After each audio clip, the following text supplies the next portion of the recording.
주 달려주 그 십자가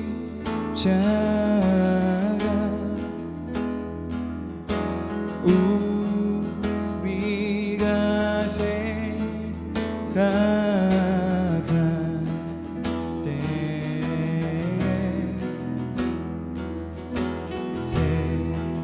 세상에 속한 욕심은 헛된 줄 알고 버리네.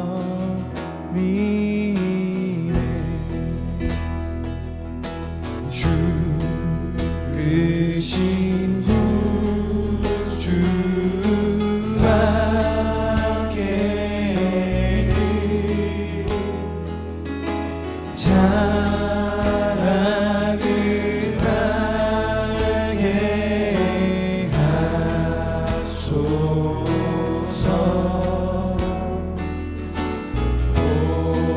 보혈의 공로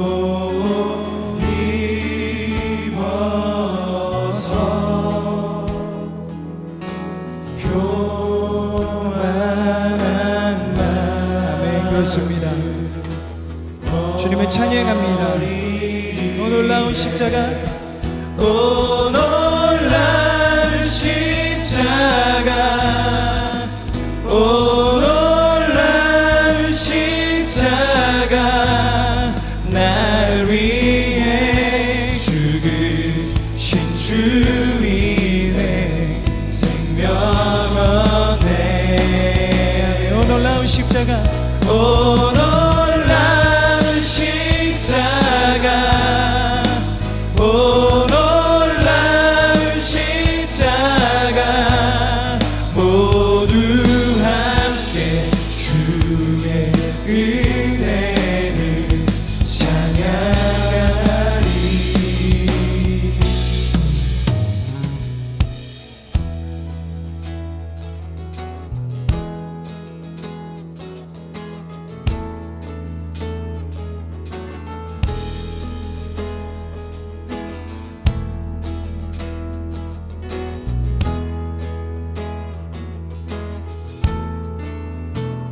고백합시다. 못 박힌 손발 보니, 못 박힌 손발 보니 큰 잠이 나타내셨네.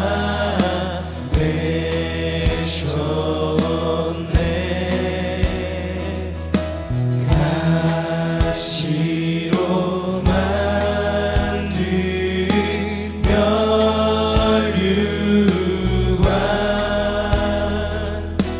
우리를 위해 쓰셨네. 온 세상 만물 가져도, 온 세상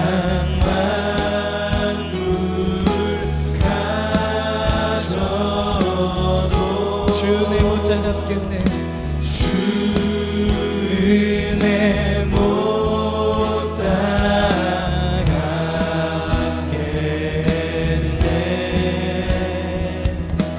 놀라운 사랑받은 주님 앞에 우리의 삶을 드려 몸으로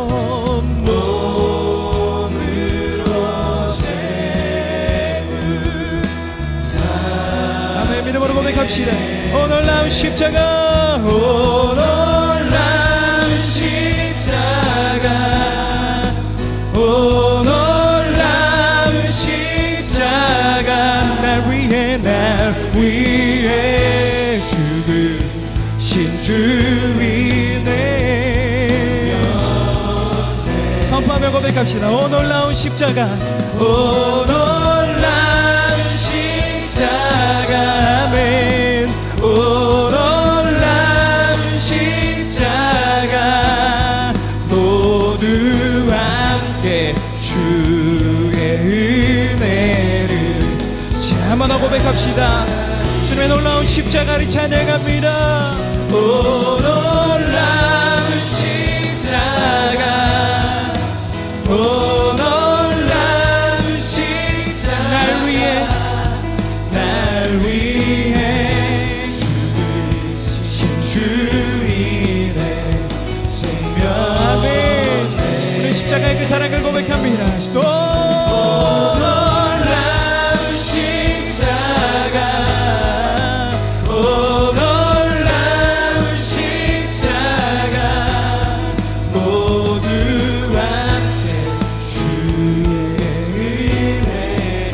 믿음으로 다시 한번 고백합시다. 주님의 십자가를 찬양합니다. 오 놀라운 십자가, 아멘. 오 놀라운 십자가, 날 위해 죽으신 주인의 생명.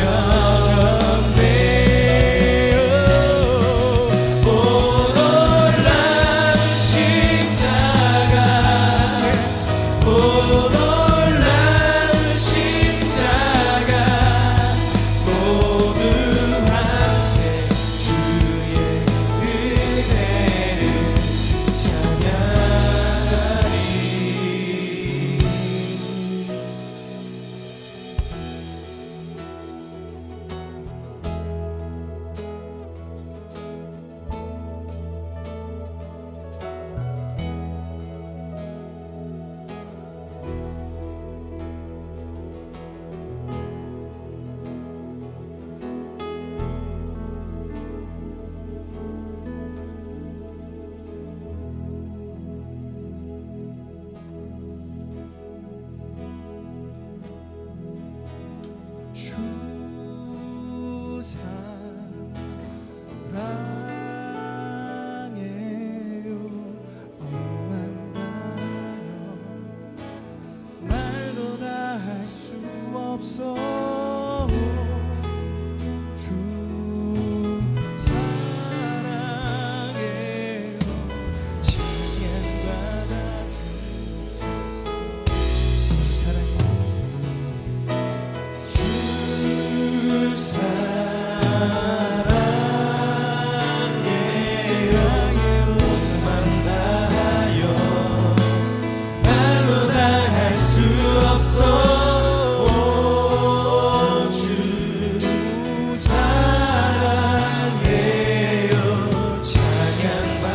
주님 앞에 올려드리며 고백합시다. 주 사랑해요. 주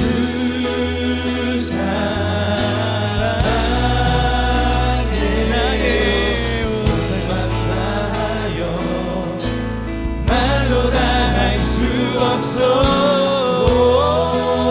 주 사랑해요 찬양받아 주소서. 찬양받아 주소서. 찬양받아 주소서. 우리 드리는 모든 찬양 가운데 영광을 받아 주옵소서. 찬양받아 주소서. 찬양받아 주소서. 우리 찬양 이유 되신 주님을 기쁜 마음으로 찬양 드리며 나아갑시다. 내 마음을 가득 채운 주 향한 찬양. 우리 박수 치면서 고백할까요? 어떻게 표현할 수 있나 수많은 찬양들로 그만 표현할 수 없어. 다시 고백한. 한 번 더 고백할까요? 내 마음을 가득 채운 내 마음을 가득 채운 주 향한 찬양과 사랑 어떻게 표현할 수 있나. 주님은 찬양들로 그만 표현할 수 없어. 다시 고백합니다. 주 사랑해요. 주 사랑해요 옷만 다하여 말로 다 할 수 없어. 오 주 사랑해요 찬양받아 주. 다시 한번 고백합시다. 내 마음을 가득 채운 주 향한 찬양과 사랑 어떻게 표현할. 그렇습니다. 주님 수많은 찬양들로 그만 표현할 수 없어 다시 고백한 한 번 더 고백할까요? 내 마음을 가득 채운 내 마음을 가득 채운 주양한 찬양과 사랑 어떻게 표현할 수 있나 나의 주님은 수많은 찬양들로 그만 표현할 수 없어 다시 고백하며 고백하며 찬양합니다. 주 사랑해요. 주 사랑해 나의 온 맘 다하여 말로 다 할 수 없어 주 사랑해요 찬양 한 번 더 주님 앞에 고백합시다. 주 사랑해요. 나의 맘 받아주소서. 주 사랑해 나의 온 맘 다하여 말로 다 할 수 없어 주 사랑해요 찬양받아 우리 계속해서 이 줄로 고백합시다. 수많은 멜로디와 찬양들을 드렸지만 다시 고백하기 어떻게 고백하실 것입니까? 나의 주님은 나의 사랑 삶의 중심 되시오 주를 찬양 우리 고백 다시 한번 주님 앞에 고백합시다. 수많은 멜로디와 찬양들을 드렸지만 다시 고백하기 원하네 주님은 나의 사랑 삶의 중심 되시오 주를 찬양하네 고백하며 주 사랑해요. 주 사랑해요 온 맘 다하여 말로 다 할 수 없어 주 사랑해요 찬양받아 주 다시 한번 주님을 찬양합시다. 주 사랑해요. 주 사랑해요 온 맘 다하여 말로 다 할 수 없어 주 사랑해요 찬양받아 주소서 아멘. 그렇습니다. 주를 향 주님 사랑 다시 고백하는 새날 주신 감사해요. 바로 오늘입니다. 주님 사랑 다시 고백하는 날 주님 사랑 다시 고백하는 새날 주신 감사해요. 아멘. 그렇습니다. 주님 사랑 다시 고백하는 새날 주신 감사해요. 주님 우리 찬양을 받으시옵소서. 주님 사랑 다시 고백하는 새날 주신 감사해요. 한번 더 고백하며 주님 사랑 다시 고백하는 새날 주신 감사해요. 한번 더 주님 사랑 다시 고백 주님 사랑 다시 고백하는 새날 주신 감사해요. 선포하며 주 사랑해요. 주 사랑해요 온 맘 다하여 말로 다 할 수 없어 주 사랑해요 찬양받아 주 주님 앞에 다시 한번 고백합시다. 주 사랑해요. 주 사랑해요 온 맘 다하여 말로 다 할 수 없어 주 사랑해요 찬양받아 주소서. 주님 찬양받아 주소서. 찬양받아 주소서. 찬양받아 주소서. 찬양받아 주소서. 아멘. 우리 찬양받기 합당하신 주님께 영광의 박수 올려드리도록 하겠습니다. 주님 은혜의 찬양을 기쁘게 받아 주옵소서. 주 사랑해요 온 맘 다하여 말로 다 할 수 없어 주 사랑해요 찬양받아 주 우리 진정한 마음으로 주님 앞에 고백합시다. 주 사랑해요. 주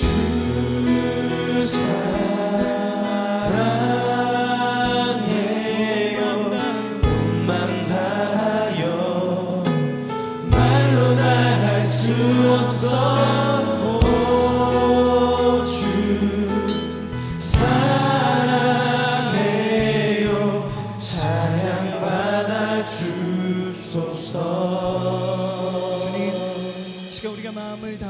뜻을 다하고 힘을 다하여 이 시간 임재하여서 영광 받으시는 주님을 찬양하길 원합니다.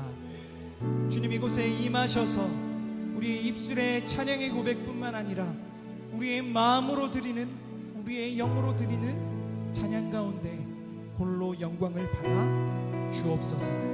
임재하신 주님으로 인하여 우리는 기뻐하고 우리의 기뻐하는 찬양을 통해 하나님 영광 받으시는 아름다운 예배가 바로 이곳에서 드려질 수 있도록 이곳에 좌정하셔서 우리의 모든 영광을 홀로 받아 주옵소서. 영광 받으실 주님을 찬양하며 살아계신 예수 그리스도의 이름으로 감사하며 간절히 기도드립니다. 아멘. 우리 주님께 영광의 박수 올려드리며 자리에 앉도록 하겠습니다.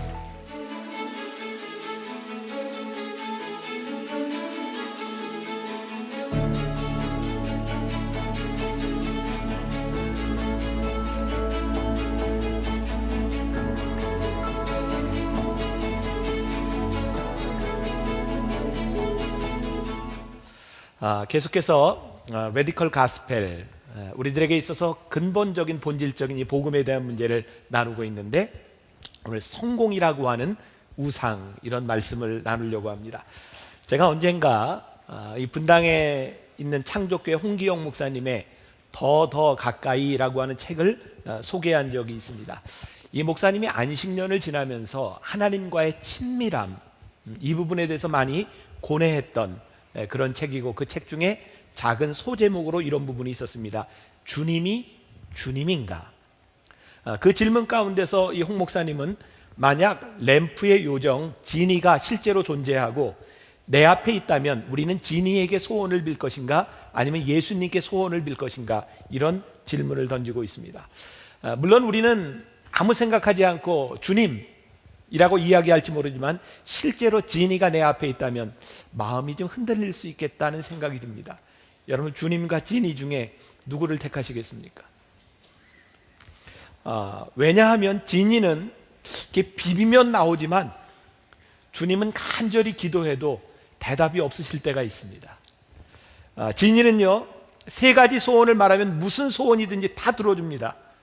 근데 주님께 소원을 얘기하고 나면 좀 찝찝합니다. 이거 내가 제대로 얘기했나 못했나. 또 지니는요, 소원을 다 들어주고 다시 그냥 램프로 들어갑니다. 근데 주님은 내 소원 3개 다 얘기하고 끝까지 동행해야 되는 분입니다. 그래서 영 이렇게 개운하지 않습니다. 우리가 주님과 함께 주님을 내 삶의 주인으로 모신다고 하는 것은 지니에게 소원을 비는 것과는 아주 다른 차원의 문제입니다. 그런데 우리들이 복음 앞에서 이 물음을 던져야 하는 겁니다. 정말 주님이 내 삶의 주인이신가? 내 삶의 주인이 정말 주님이신가? 내 소원과 주님과는 어떤 관계가 있는가? 저는 오늘 이 물음 가운데서 우리들이 생각하고 있는 성공, 그리고 우리들이 주님으로 모시는 우리 주님과의 친밀함, 이런 부분들을 생각해 볼 필요가 있다는 생각을 합니다. 오늘 이 말씀이 여러분들에게 또 좀 불편할지 모르겠다는 생각을 합니다. 왜냐하면 저도 성공을 굉장히 좋아하는 사람이고, 여기 있는 모든 분들이 신앙생활을 통해서 지금까지 살아오면서 성공을 많이 추구했던 사람일 것 같기 때문입니다.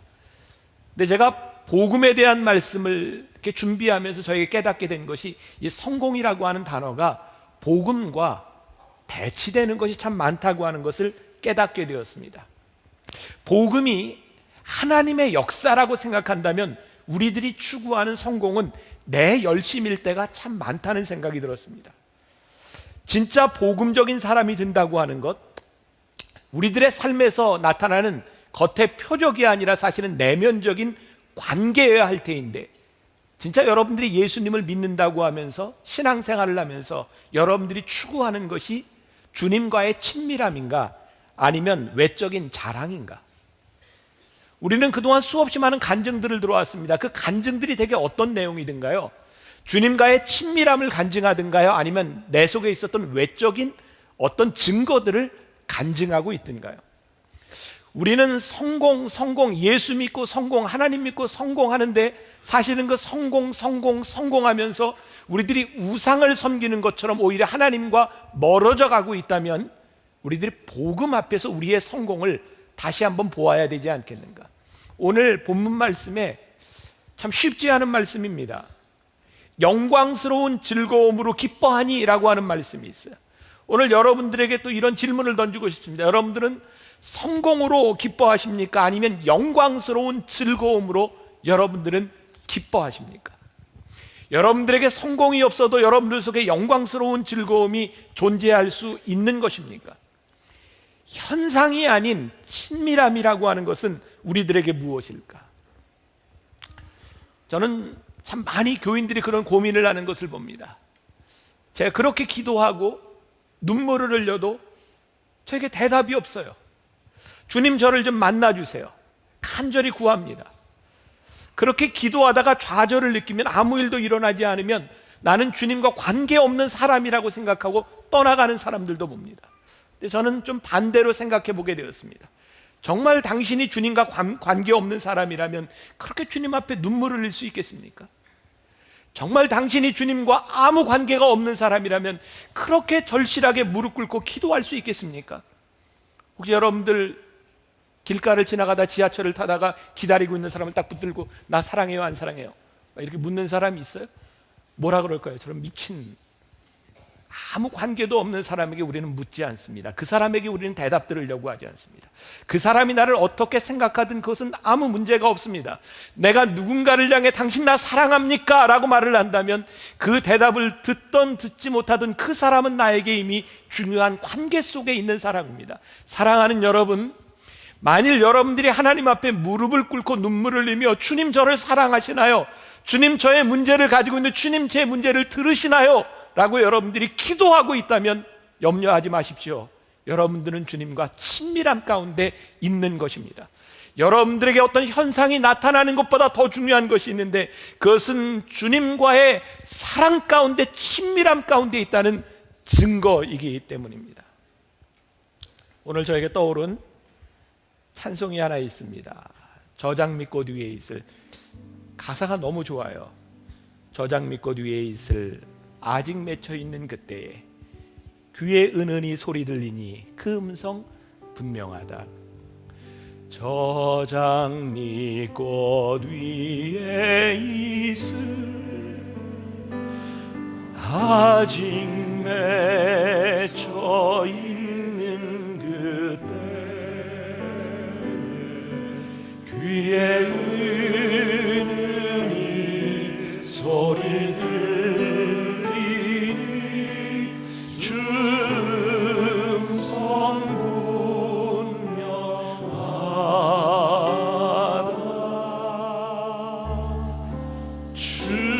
주님 나와 동행을 하면서 나를 친구 삼으셨네. 우리 서로 받은 그 기쁨 알 사람이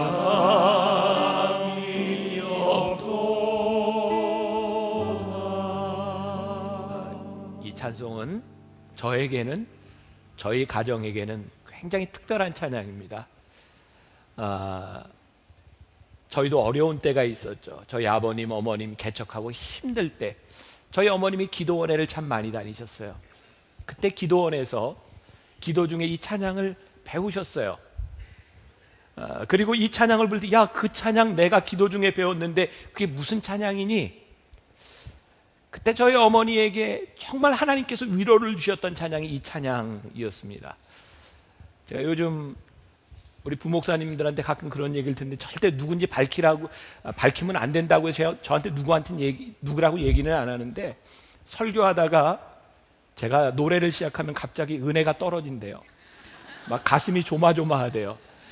그래도 이거 부르고 싶은 걸 어떡합니까? 그냥 은혜 떨어지지 말고 그냥 2절 한번 봅시다. 너무 가사가 좋아요.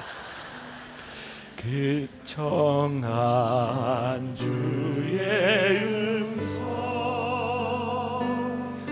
우는 새도 잠잠케 한다. 내게 들리던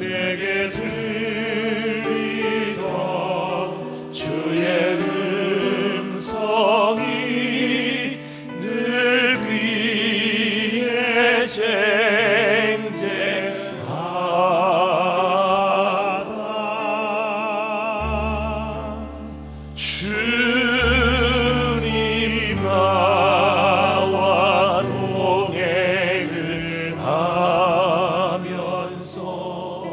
나를 친구 삼으셨네. 우리 서로 받은 그 기쁨은 알 사람이 없도다.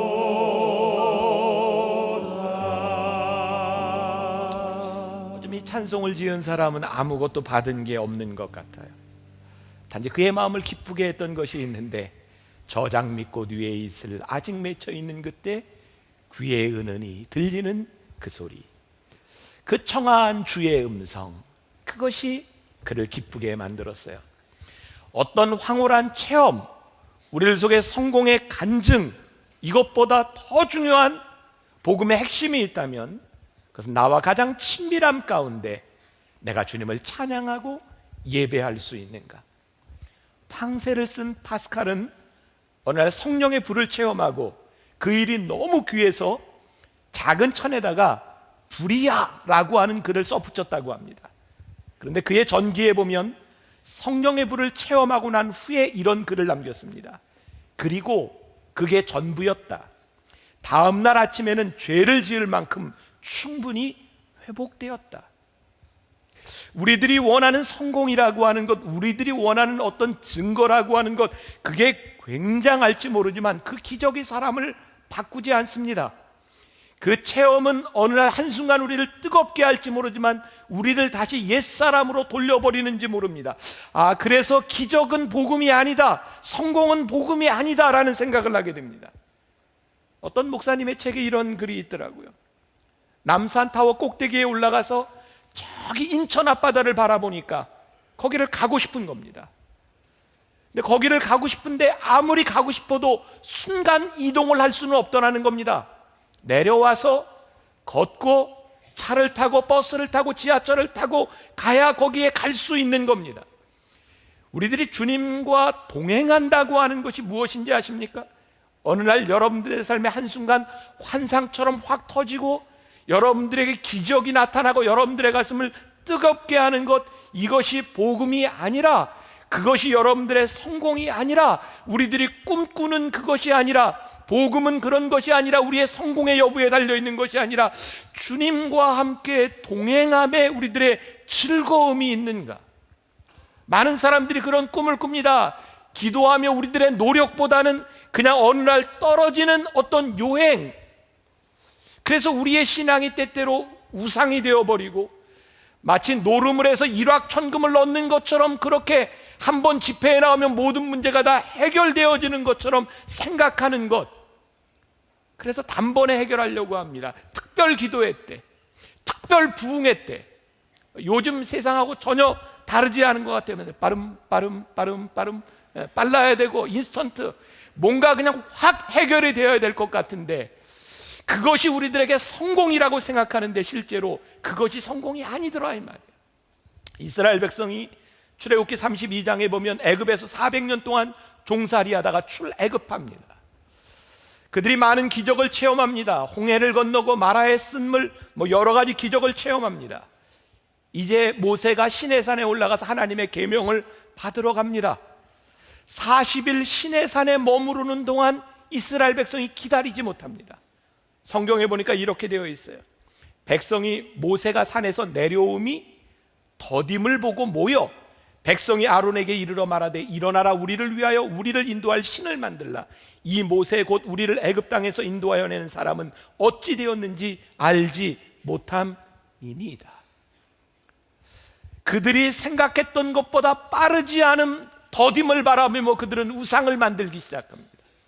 사랑하는 여러분, 정말 하나님의 역사가 우리들 가운데서 일어난다는 것이 무엇일까요? 여러분들에게 정말 좋은 도전이 되었으면 좋겠는데, 여러분들의 신앙을 다시 한번 뒤집어 놓는 일이 되었으면 좋겠는데, 여러분들의 성공을 이루는 것이 아니라 여러분들의 삶에 지금도 우리와 동행하시는 그 하나님이 우리들 속에 기쁨인가, 아니면 여러분들이 성공을 얻었을 때 기쁨인가, 이거 우리들이 분명히 보아야 복음이 무엇인지를 알 수 있을 것 같다는 생각. 기다림을 싫어하는 이유가 무엇일까요? 우리는 기다리는 시간, 이것을 무기력한 시간이라고 생각하는지 몰라요. 여러분, 우상을 숭배하는 무당 굿의 특징이 뭡니까? 딱 굿을 한 번 해서 문제를 단박에 해결해 버리려고 하는 겁니다. 이 굿 한 번 하면 문제가 해결됩니다. 귀신이 떠나갑니다. 병이 낫습니다. 근데 우리 예수님께서 우리들에게 원하시는 것은 단박에 우리 문제가 해결되는 것이 아니라 관계 회복에 있었어요. 내 죄가 사함을 받고 하나님과 우리들 사이의 관계가 회복되고 친밀해지는 것, 그것이 우리들이 추구해야 될 신앙의 모습인데, 오늘 우리는 혹시 이 예배를 들으면서 여러분들의 성공을 꿈꾸며 여기에 나와 있는 것은 아닌가? 우리의 성공은 절대로 채워지지 않습니다. 그래서 성공을 바라는 사람은 끊임없는 갈증 가운데 살아갑니다. 왠지 아세요? 그 성공을 이루면 또 다른 성공이 우리 눈앞에 보이기 때문입니다. 이 문제를 해결하면 또 다른 문제가 보이기 때문입니다. 그래서 주님은 갈증과 고통 속에 있는 우리들을 끊임없이 부르십니다. 수고하고 무거운 짐진 자들아, 다 내게로 오라. 내가 너희를 쉬게 하리라. 우리 주님께서 우리들의 문제를 해결해 주시겠다, 이런 말씀이 아닙니다. 해결해 주면 또 다른 문제가 존재합니다. 그 문제가 근본적인 것이 아니라 너희들이 나와의 관계 속에 들어오면 좋겠다. 나는 마음이 온유하고 겸손하니 나의 멍에를 메고 내게 배우라. 그리하면 너희 마음이 쉼을 얻으리니 이는 내 멍에는 쉽고 내 짐은 가벼움이라 하시니라. 이것이 예수님께서 우리들에게 말씀하신 복음입니다. 내가 병이 낫는다는 것이 복음이 아니고, 내 사업이 잘 된다는 것이 복음이 아니고, 오늘 내가 내 안에 와서 나를 배우라, 나와 함께 거하라, 이것이 복음입니다. 우리가 물어야 할 질문이 있습니다. 우리에게 우상이 무엇인가? 어쩌면 이것은 좀 잘못된 질문일 수도 있다는 생각을 합니다. 우상이 무엇인가가 아니라 이미 우리들 가운데는 우상이 가득 차 있습니다. 진짜 우리들이 물어야 될 것은 하나님과 경쟁하는 것이 내 속에 무엇인가를 솔직하게 우리들이 내놓아야 합니다. 내가 하나님을 예배한다고 하는, 내가 하나님 앞에 선 존재라고 하면서도 우리는 하나님보다 늘 사람을 신경 씁니다. 그 사람이 우상입니다. 내가 하나님의 사역을 열심히 한다고 하면서도 우리는 늘 사람의 인정에 목말라 있습니다. 인정이 우상입니다. 하나님과의 관계를 생각한다고 하면서도 우리는 누군가에게 상처를 주면서 살아갑니다.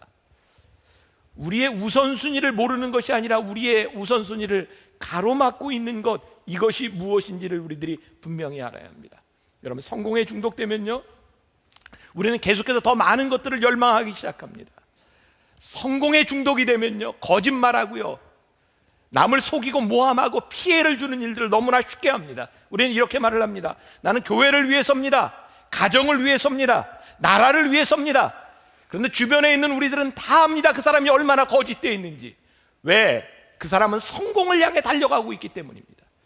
여러분들이 하나님 앞에서 올바른 친밀함이 이루어지지 않는, 하나님보다 다른 것을 생각하는 여러분들의 성공은요, 얼마나 잘못될 수 있는지 몰라요. 성공은요, 중독성이 있습니다. 그래서 채워지지 않습니다. 말씀을 준비하다 보았던 가수 마돈나의 글이 있더라고요. 이렇게 썼어요. 나는 강철 같은 의지를 가지고 있다. 무엇인가가 부족하다는 끔찍한 공포를 이겨내기 위해 언제나 내 모든 의지를 쏟아부었다. 그 순간을 한 차례 넘기고 나면 내가 특별한 사람임을 깨닫지만, 그런 다음 또 다른 무대에 서면 내가 평범하고 시시한 사람이 된 것 같다. 이런 일이 반복되고 또 반복된다. 평범해질지도 모른다. 끔찍한 공포심이 내 인생을 움직이는 힘이다. 언제나 그 공포가 나를 몰아붙이고 또 몰아붙인다. 이미 대단한 사람이 되었건만 여전히 나는 대단한 사람임을 증명해 보여야 한다. 이런 나의 투쟁은 끝난 것이 없고 앞으로도 절대 끝나지 않을 것이다. 불쌍한 사람입니다. 여러분들이 성공에 중독이 되면, 이 땅 위에 무엇을 이루는 것이 여러분들의 삶의 목표가 되면 여러분들을 채워줄 수 있는 것이 없습니다. 그래서 공허함을 중독으로 채우려고 합니다.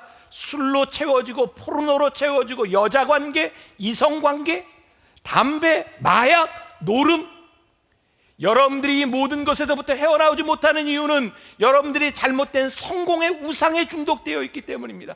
저는 정말 심각하게 바라봅니다. 하나님, 우리들이 하나님 앞에서 본질적인 관계를 회복할 수 있는 것이 무엇이겠습니까? 이 땅의 문제를 해결할 수 있는 것이 무엇이겠습니까? 하나님과의 친밀함 가운데 우리들의 기쁨을 누리지 못하면 우리는 중독을 향해 끊임없이 달려갈 수 있는 존재. 성공이라고 하는 우상에 휩싸이면 휴식이 우리들에게 공포가 되어버립니다. 왠지 아십니까?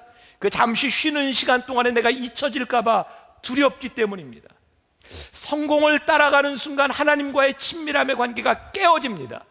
이게 굉장히 중요한 이야기인데요, 특히 사역자들에게 내가 정말 열심히 사역하고 열심히 교회 일을 하고 열심히 주님의 일을 한다고 최선을 다하는데 어느 날 하나님과의 관계가 깨어져 버린 나를 발견합니다. 여러분 주의하셔야 합니다. 여러분들의 열심을 착각하지 마십시오. 하나님과의 관계가 깨어져 있는 열심은 여러분들의 우상일 수 있기 때문입니다. 전도서 2장 10절부터 11절에 보면 솔로몬의 이런 고백이 나와 있습니다. 무엇이든지 내 눈이 원하는 것을 내가 금하지 아니하며 무엇이든지 내 마음이 즐거워하는 것을 내가 막지 아니하였으니 이는 나의 모든 수고를 내 마음이 기뻐하였음이라.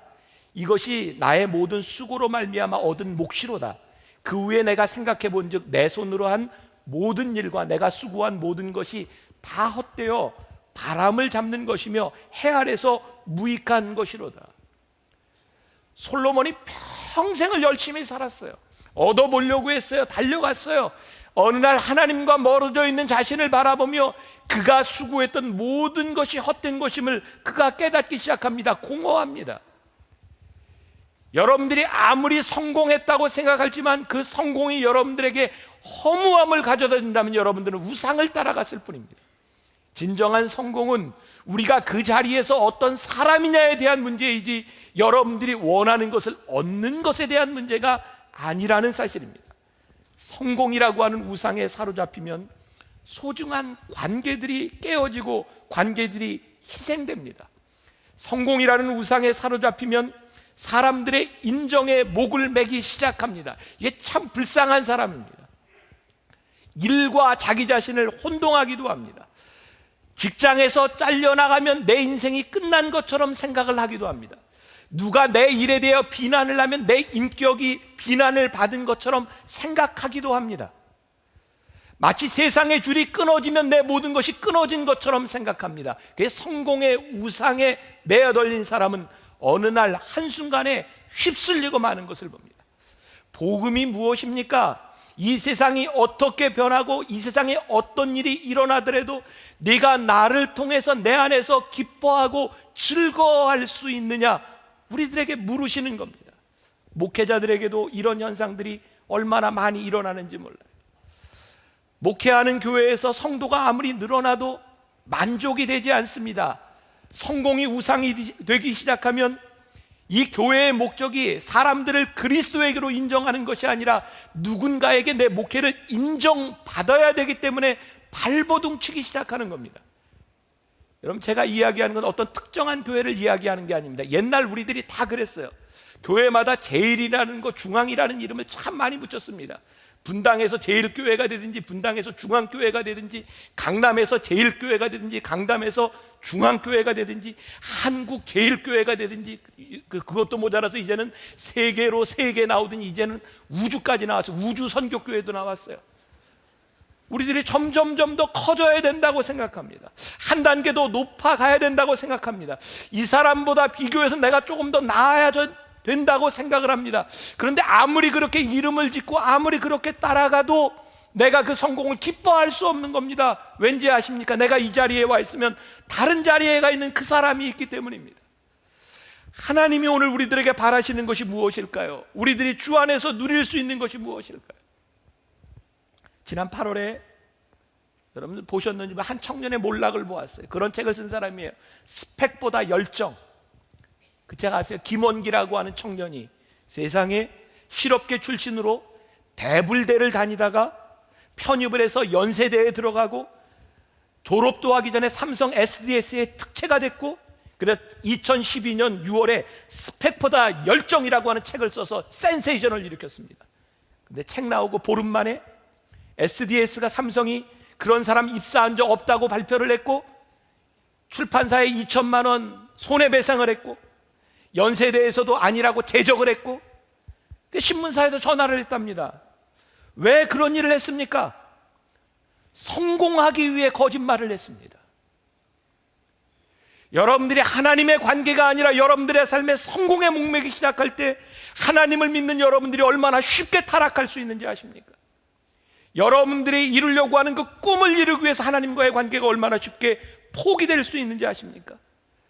목사가 성공에 목매이면 학벌도 조작하고 논문도 조작하고, 근데 하나님이 이렇게 물으실 것 같아요.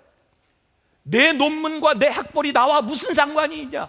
하나님하고 상관이 있는 것이 아닙니다. 그러나 단지 내 성공의 모양일 뿐입니다. 제가 이런 말하기가 참 조심스럽기는 한데 요즘은 많이 없어졌어요. 교회마다 왜 목사님들이 가운을 입을 때 여기에 3줄간 박사 가운을 입고 여기에 나와야 되는가? 설교라는 목사가 왜 박사여야 하는가? 이거 하나님과 무슨 관계가 있는가?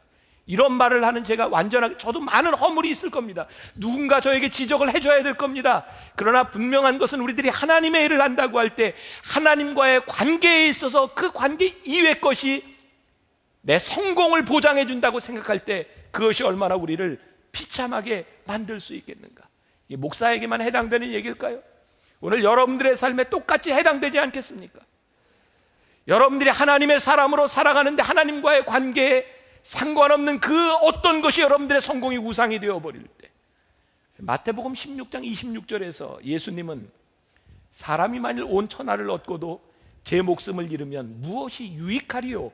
사람이 무엇을 주고 제 목숨과 바꾸겠냐라고 말씀하십니다. 우리 삶의 가치는 자신이 세상에서 성취한 일에 있는 것이 아니라 내가 누구냐에 있지 않겠습니까? 제가 정말 심각하게 그런 물음을 던집니다. 제가 나중에 하나님 나라에 갔을 때 하나님께서 저에게 물으실 일이 무엇일까? 너 얼마나 많은 것을 이뤘냐라고 하는 것이 아니라 지금 네가 누구냐를 묻지 않으시겠습니까? 하나님께서 여러분들 한 사람 한 사람 물으실 때 너 자식을 얼마나 잘 키웠냐? 내 사업이 얼마나 성공했냐? 내가 얼마나 많은 학업을 이루었냐? 하나님이 그거 물으시겠습니까? 아니면 하늘나라에 와 있는 지금 내가 누구냐를 하나님이 물으시겠습니까? 우리들이 하나님의 사람으로서 끝까지 변치 않고 살 수 있는 그것이 있다면 하나님과 함께 끝까지 이 길을 가는 것이 아닐까? 시편 139편 14절에 보니까 시편 기자가 이렇게 말을 합니다. 나를 지으심이 심히 기묘하십니다. 나를 지으심이, 이게 시편 기자의 무슨 고백입니까? 하나님이 나를 향한 하나님의 계획이 있다는 겁니다. 나를 향한 하나님의 계획이 성공입니다. 그런데 우리는 우리의 성공을 꿈꾸고 있는 거죠. 오늘 여러분들 주보에 제가 책을 하나 소개해 드렸어요. 지금은 엘리야 때처럼이라고 하는 책. 제가 어느 날 그 책을 보다가 아침에 이런 묵상글을 쓴 적이 있습니다. 좀 읽어 드릴게요. 오늘 새벽 오대원 목사님의 지금은 엘리야 때처럼이라는 책을 읽기 시작했습니다.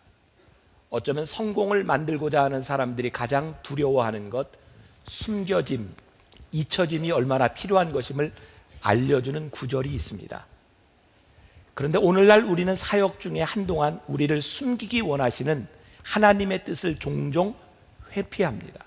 그래서 때로 소진되기도 하고 하나님과 다른 동역자들과 소원해진 느낌을 받기도 하며 우리에게 적대적인 세상을 섬기는 데 필요한 힘과 용기를 잃기도 합니다. 하나님이 쓰시는 사람들은 특징이 있습니다. 예외 없이 숨겨지는 시간이 있었다는 것이죠. 숨겨짐은 늘 보내시기 위한 준비의 시간이었습니다. 하지만 성공에 목마른 사람들은 숨겨짐의 시간을 견디기 힘들어합니다. 아무에게도 드러나지 않는 시간들 때문에 사역에 뒤처지고 잊혀져 가는 것을 두려워하기 때문입니다. 저에게 이 책이 주었던 가장 강력한 메시지가 그것이었습니다. 숨겨짐은 하나님의 보내심과 이어진다는 사실입니다. 성공에 목마른 사람은 숨겨짐을 견디지 못합니다. 누군가 나를 인정해주지 못하는 것을 견디지 못합니다. 그러나 숨겨짐이야말로 하나님이 우리를 가장 잘 만들어 가시는 시간입니다. 하나님이 왜 우리를 숨기실까요? 때때로 우리로 하여금 해를 당하지 않도록 우리를 숨기실 때가 있습니다. 요셉을 보면 그가 노예로 팔려가서 10여 년 동안 정말 어려운 시간을 지납니다. 그는 무명이었고 노예였고 죄인이었습니다. 하나님은 철저하게 요셉을 숨기셨지만 그 숨기신 시간을 통해서 하나님은 요셉을 만들어가고 계셨습니다.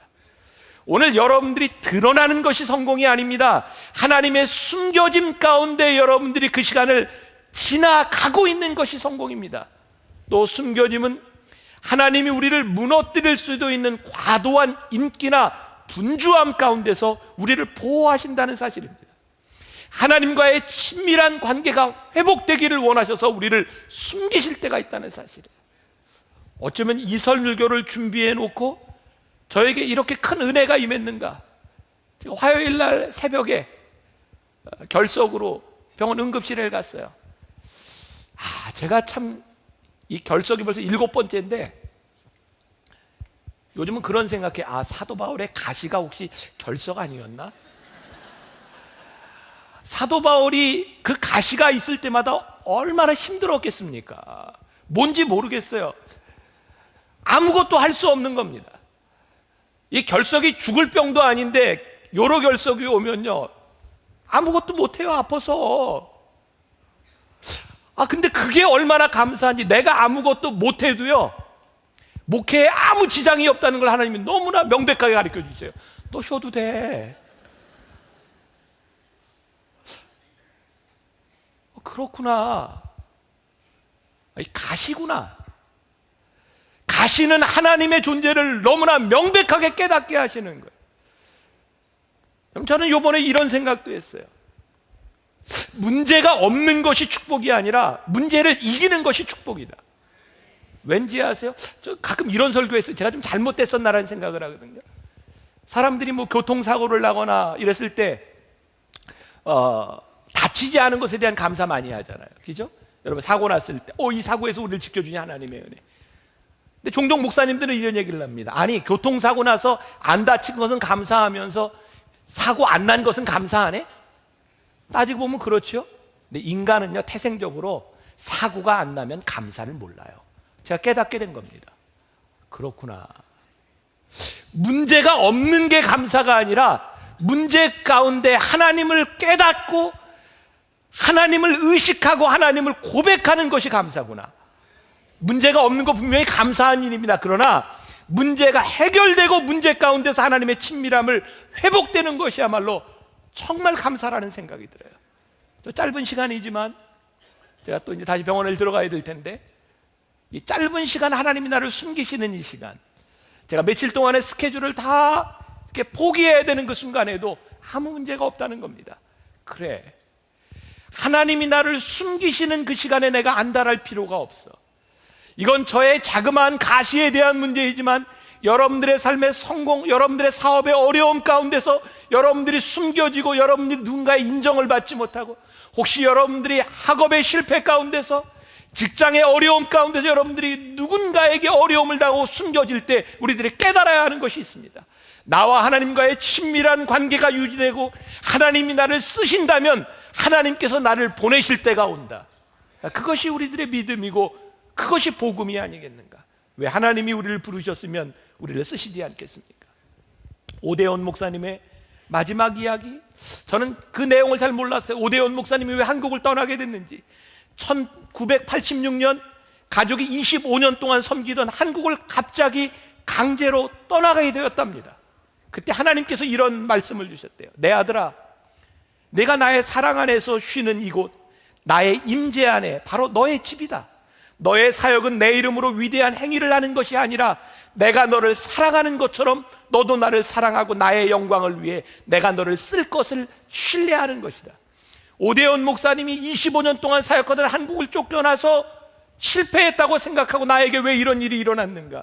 그런데 깨닫게 된 것이 있다는 겁니다. 하나님께서 옮겨오셨다는 사실입니다. 이거는 실패가 아니구나, 하나님이 하신 일이구나. 여러분들이 하나님과의 관계 속에 있는 한, 여러분들이 하나님의 관계를 떠나지 않는 한, 여러분들은 하나님의 결정 속에 있는 겁니다. 여러분들이 물어야 되는 것은 성공에 대한 물음이 아닙니다. 오늘 하나님과의 관계에 대한 물음입니다. 내가 하나님 안에 있습니까? 내가 하나님과 올바른 관계 속에 있습니까?